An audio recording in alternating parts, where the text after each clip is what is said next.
Right, Eric.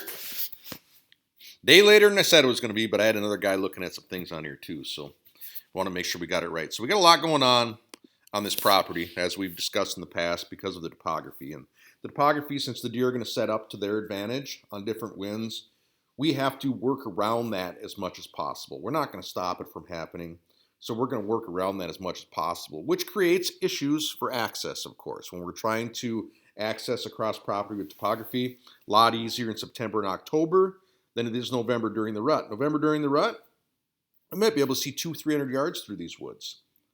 September, October, when the leaves are still on the trees, that might only be 75 yards, 125 yards. So it's going to be a lot easier to get around this property in September and October than it is in November, which is not the end of the world, because September, October, we're going to do the work around the bedding with access to dictate food plot locations. And if we do that right, we're going to disturb very few deer during September, October. The woods are thicker. They don't run as far as if we do bump them. So we're going to do the best we can to not disturb those deer during September and October.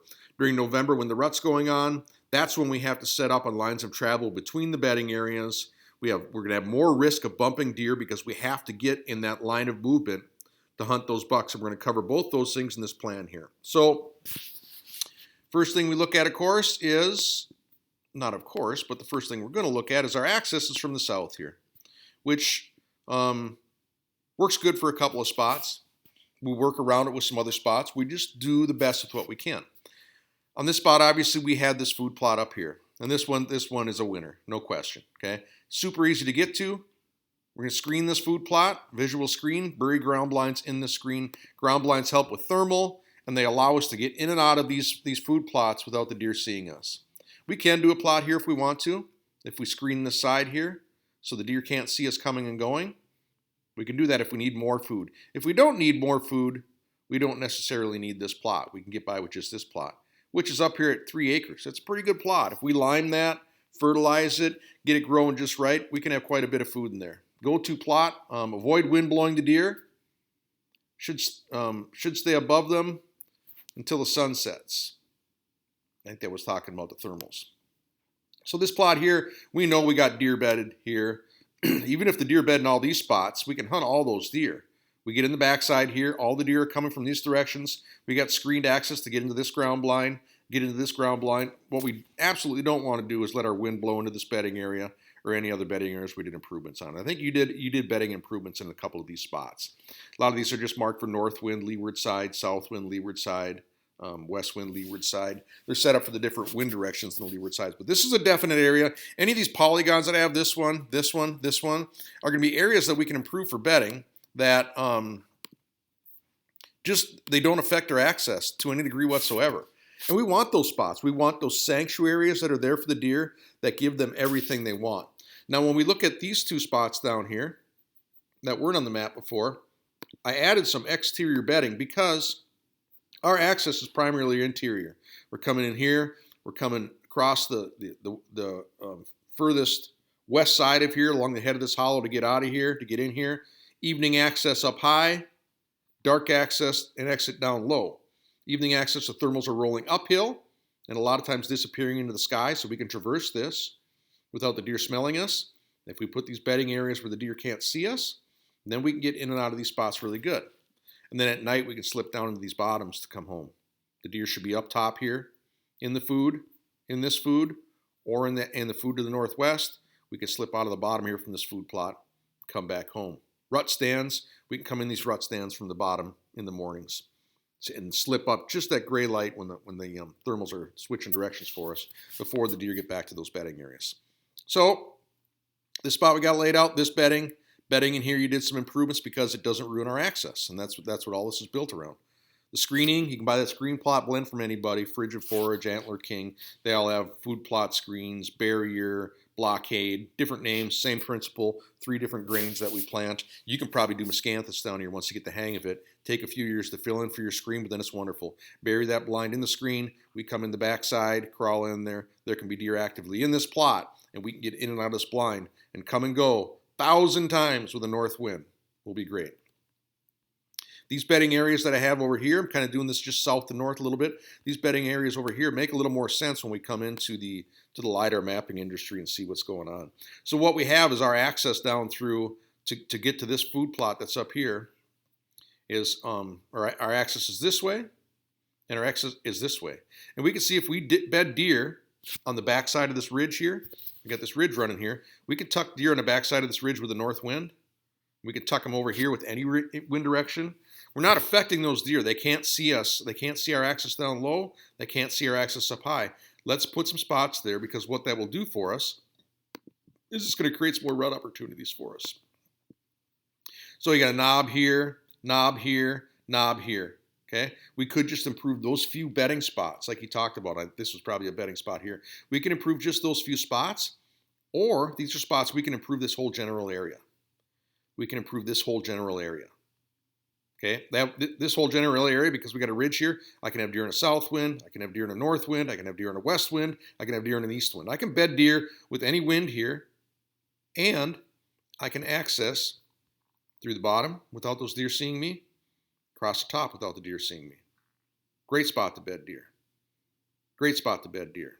Because then during the rut, what we can do, since these deer have never been disturbed, we know that the bucks are going to check them. They're going to check this doe bedding area. They're going to check this doe bedding area. Gives us some wonderful stand locations here. Head of a hollow with a north wind. Head of a hollow or leeward side of the ridge with a south wind.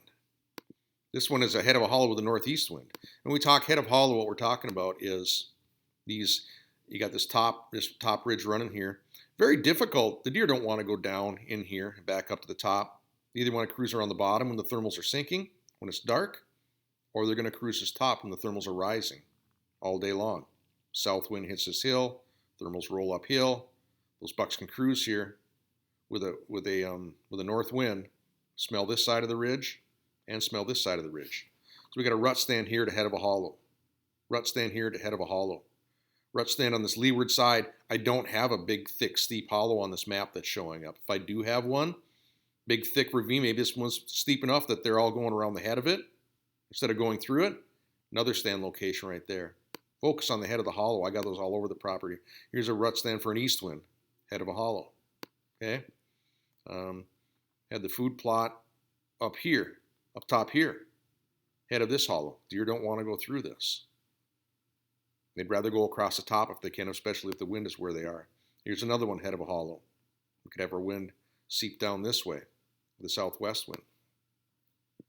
Right? So this head of the hollows are going to be important locations that are mapped out on these maps too. And we're going to have to look at a combination of this map and the other map. I'm going to pull all this over to the other side here when we get all done. So we'll have copies of both those maps, okay? So bedding improvements. Singular bedding improvements, we can do it for different winds, or we can do this entire area like this to make that note of the hold deer with every wind. And we can hold deer with every wind and still get in and out of places without bothering them. Now, if I know I'm bedding deer down here in this corner, that gives me the opportunity to bed deer up here on this plateau and know that a cruising buck is going to check those two spots. Okay, I got a stand location down low here for in gray light morning and evening, and I got a stand location up high here that we can hunt all day long. And those bucks that are on their feet during daylight don't want to come into the open with the right wind. They're going to check this bedding area. They're going to check this bedding area. We got a spot between them, again, at the head of a hollow. Where is it? Right up here is where that tree stand would be. They're going to come across the top of this hollow. They're not going to go up, down, up, down. They're coming across the top here. They're coming across this funnel, okay?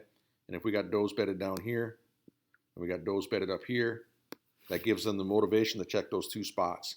They'll go down low in the dark to check when the thermals are going downhill. They're going to be up high here when the thermals are coming uphill. Okay, and this gets sun most of the day. Rises in the east, sets in the west. As soon as those shadows start creeping in here and that ground is cooler than the air, this stand loses its effectiveness. Those deer are going to cruise down here where it's tougher to hunt. But we can set up at the head of those hollows down there in the evenings too, and you might do that. Thermals are rising, we're up here.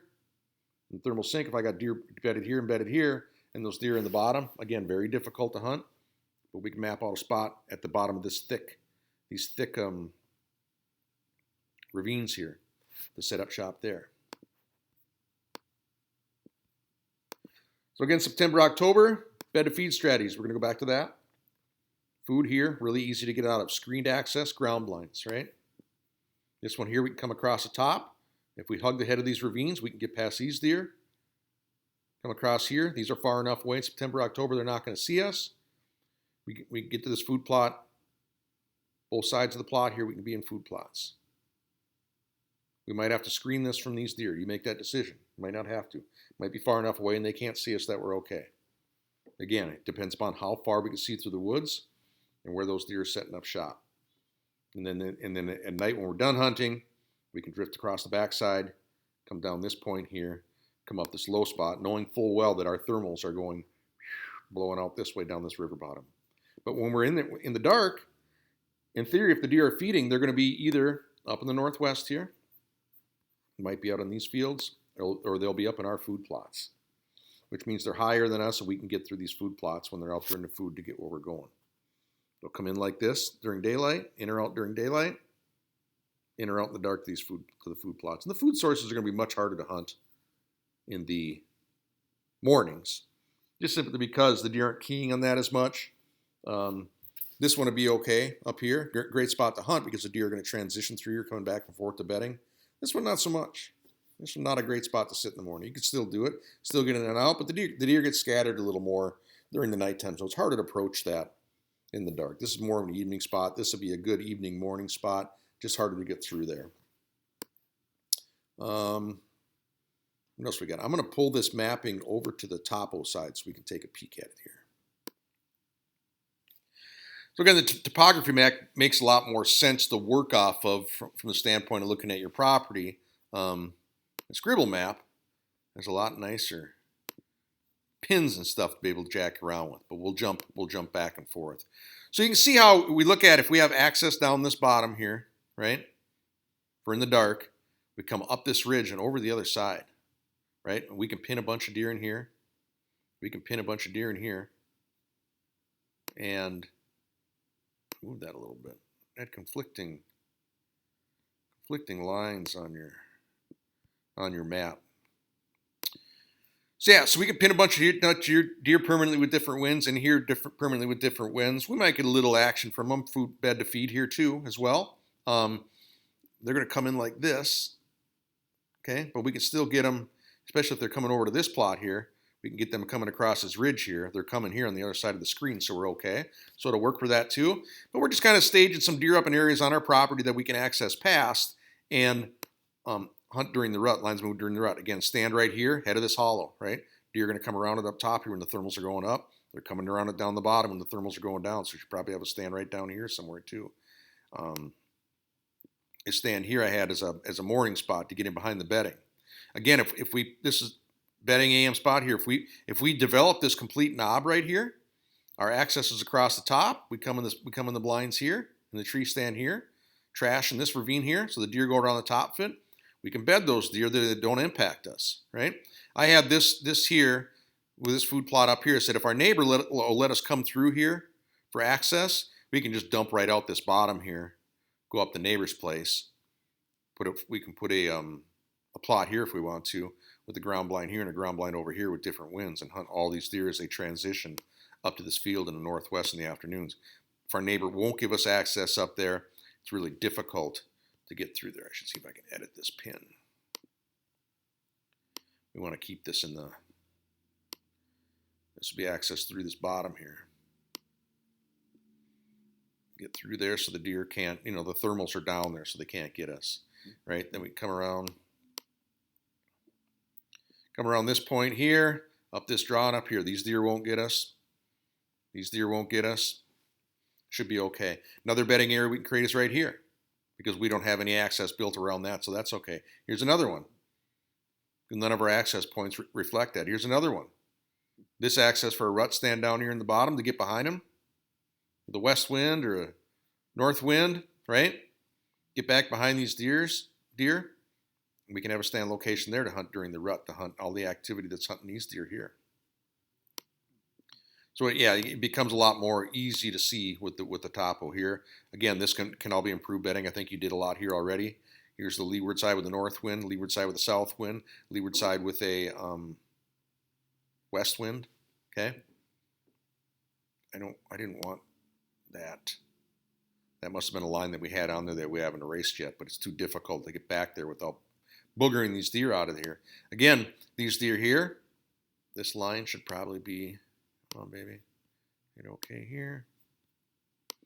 Because the topography doesn't show up as good on the other one. If I want to access these deer during the dark,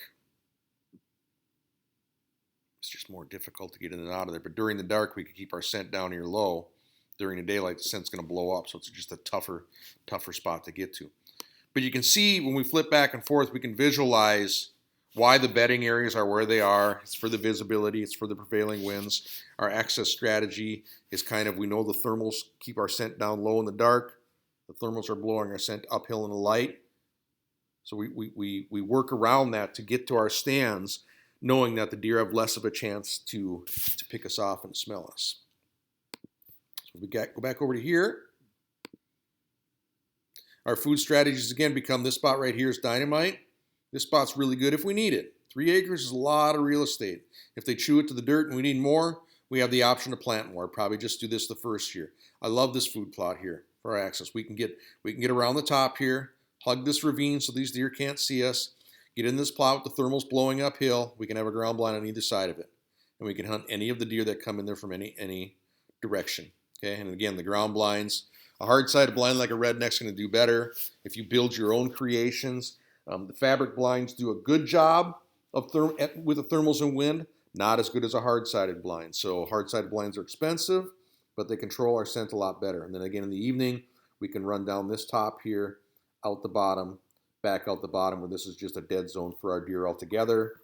Only if the neighbors let us hunt that. So that's our feed options right there. Best feed options is to be a part of that deer's day as they're coming to and fro and have bulletproof access to hunt those deer. If they don't know we're hunting them, they're going to keep coming to those spots in daylight and we can hunt them.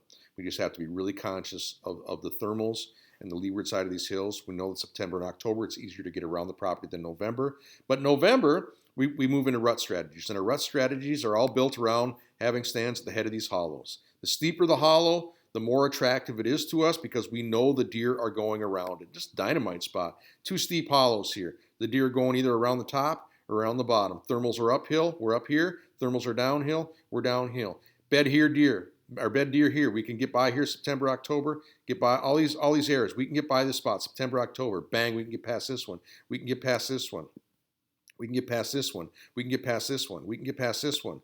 We can get past this one. We can anchor deer there, move all around our property, never disturb those deer in those bedding areas. They always feel safe there. If we bump those deer, that's where they're going. They're going to those sanctuary bedding areas that they know are safe. They got side cover. They got back cover. They have no human presence, no surprises from human activity. They're going to go there. And then during the rut, all we have to do is get in between those places where the bucks are going to travel, at the head of these hollows preferably, where we know it's a natural funnel to steer the deer around. Natural funnel, natural funnel, natural funnel.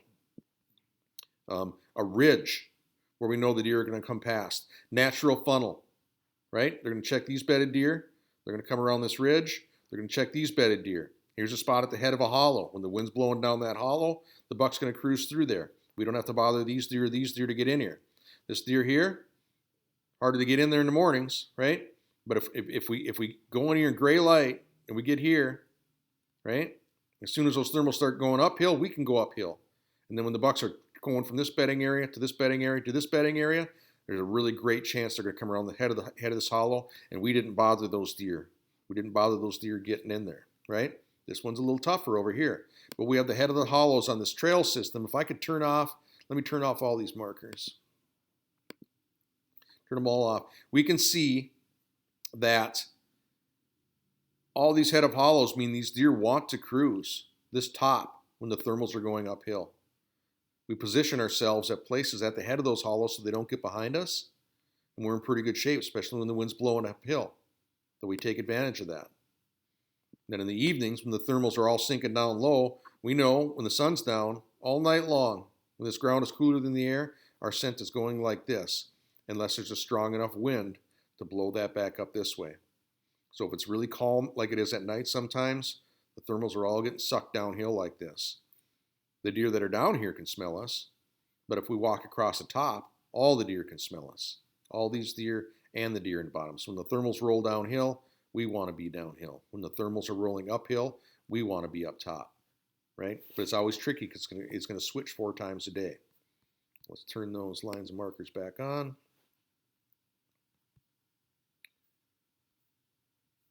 Where'd my lines go? Turn those lines and markers so we know we're back on. So that's the plan in a nutshell. We're going to improve bedding like you've been doing in areas that don't affect access. We added this one, we added this one, we added this one, we added this one. And we've already been doing work over here on these sides.